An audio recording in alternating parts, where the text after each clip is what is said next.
നമസ്കാരം. ലഹരിയുടെ വേരുകൾ തേടിയുള്ള പോലീസിന്റെ യാത്ര രണ്ടാം ഘട്ടത്തിലേക്ക് കടക്കുകയാണ്. ആദ്യഘട്ടം ഗംഭീരമായിരുന്നു, അത് അവസാനിച്ചിട്ടില്ല. ഇനിയും കുറച്ച് കാര്യങ്ങളൊക്കെ ഈ അതിർത്തി കടക്കുന്നതിന് മുമ്പ് ഇവിടെ ചെയ്യാനുണ്ട് എന്നുള്ളതാണ് എൻ്റെ വ്യക്തിപരമായിട്ടുള്ള അഭിപ്രായം. നേരത്തെ രമേശ് ചെന്നിത്തലയുടെ ഓപ്പറേഷൻ തൂഫാനുമായി ബന്ധപ്പെട്ട് ഞാനൊരു വീഡിയോ ചെയ്തിരുന്നു. അതുപോലെ തന്നെ ഞാൻ എൻ്റെ FB-യിലൊക്കെ ഇപ്പോഴത്തെ പോലീസ് ഭരണവുമായി ബന്ധപ്പെട്ട് ചില കുറിപ്പുകളൊക്കെ രേഖപ്പെടുത്തിയിരുന്നു. എന്തായാലും ചെന്നിത്തലയുടെ ഇടപെടൽ അഭിനന്ദനാർഹമാണ്. ഒരുപാട് ആളുകൾ മനസ്സിൽ ആഗ്രഹിച്ചിരുന്ന ഒരു ഭരണമാണ് ഇപ്പോൾ ആഭ്യന്തര വകുപ്പിന്റെ ഭാഗത്ത് നിന്ന് കാണാൻ കഴിയുന്നത് എന്ന് പറയാതിരിക്കാൻ കഴിയില്ല. ഈ കഴിഞ്ഞ ദിവസം ഞാൻ അടുത്ത് ബന്ധമുള്ള ഒരു വീട്ടിൽ പോയിരുന്നു. അവർക്ക് പ്രത്യേകിച്ച് രാഷ്ട്രീയ താല്പര്യങ്ങളൊന്നുമില്ല, ഏതെങ്കിലും രാഷ്ട്രീയ പാർട്ടിയിൽ അംഗത്വമുള്ള ആളുകളൊന്നുമല്ല, നിഷ്പക്ഷമായി ചിന്തിക്കുന്ന ഒരു കുടുംബം.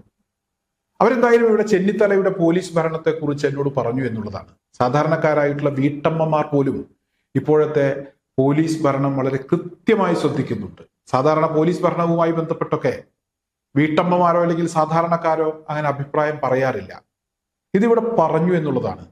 അതായത് ഇതുപോലുള്ള ഒരു ഭരണം ഏവരും ആഗ്രഹിച്ചിരുന്നു. ആഗ്രഹിച്ച ഒരു പ്രതീക്ഷക്കൊത്തുള്ള ഭരണം ഇപ്പോഴാണ് കാണാനായത്. കഞ്ചാവും അതുപോലെ തന്നെ മറ്റ് രാസലഹരിയും ഒക്കെ ഉപയോഗിച്ച് ഒരുപാട് ആളുകൾ സ്വന്തം കുടുംബത്തിന് തന്നെ വലിയ ബുദ്ധിമുട്ടുകൾ ഉണ്ടാക്കുന്നുണ്ട്. അതായത് മാതാപിതാക്കളെ ഉപദ്രവിക്കുന്ന മക്കളുണ്ട്, അതുപോലെ തന്നെ പ്രായമായവരെ ഉപദ്രവിക്കുന്ന ആളുകളുണ്ട്, സഹോദരിമാരെയും സഹോദരന്മാരെയും ഉപദ്രവിക്കുന്ന ആളുകളുണ്ട്. നാട്ടുകാർക്ക് തന്നെ വലിയ ബാധ്യതയായിട്ടുള്ള ഒരുപാട് ലഹരിക്കടിമയായിട്ടുള്ള ആളുകൾ നമ്മുടെ കൊച്ചു കേരളത്തിലുണ്ട്.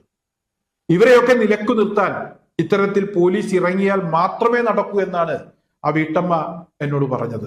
അത് തന്നെയാണ് യാഥാർത്ഥ്യം. കാരണം ഇവിടെ ഇത്തരത്തിലുള്ള പ്രശ്നങ്ങളൊക്കെ നടക്കുമ്പോഴും ഒരുപാട് കൊലപാതക വാർത്തകളൊക്കെ പുറത്തു വരുമ്പോഴും ആ സംഭവമൊക്കെ നടന്നതിന് ശേഷമാണ് ഇവരുടെ ഉപദ്രവം കാലങ്ങളായി ഇവർക്കെതിരെ ഉണ്ട് എന്ന കാര്യമൊക്കെ നമ്മൾ അറിയുന്നത്.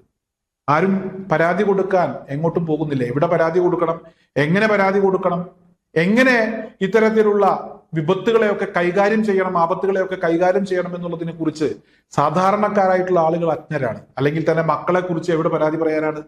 പരാതി പറയാൻ ചെന്നാൽ പോലും പോലീസ് സ്റ്റേഷനിൽ നിന്ന് നിങ്ങളുടെ മകനല്ലേ മകളല്ലേ, പരമാവധി ഒന്ന് വിളിച്ചു വരുത്തും, ഒന്ന് ഉപദേശിക്കും, ചിലപ്പോൾ ചെറിയ എണ്ണം കൊടുക്കും. ഇതിലപ്പുറം ഒന്നും നടക്കുന്നില്ല എന്നുള്ളതാണ്, നടന്നിരുന്നില്ല.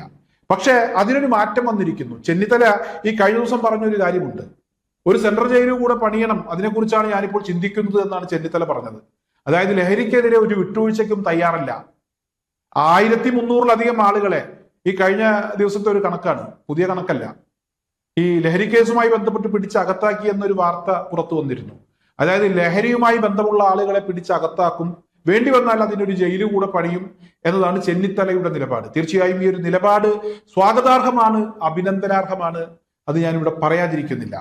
എന്തായാലും ഈ ലഹരിയുടെ വേരുകൾ തേടി പോലീസ് സംസ്ഥാനം വിടുകയാണ്, അതിർത്തി കടക്കാൻ തീരുമാനിച്ചിരിക്കുകയാണ്. കേന്ദ്ര ഏജൻസികളുടെ സഹായം കേരള പോലീസ് അഭ്യർത്ഥിക്കുന്നതിന് വേണ്ടിയുള്ള ചില നീക്കങ്ങൾ ആരംഭിച്ചിരിക്കുന്നു. ഇന്ന് ചെന്നിത്തല പോലീസ് ആസ്ഥാനത്തെ യോഗത്തിനു ശേഷം മാധ്യമങ്ങളോട് അക്കാര്യം പങ്കുവച്ചിട്ടുണ്ട്.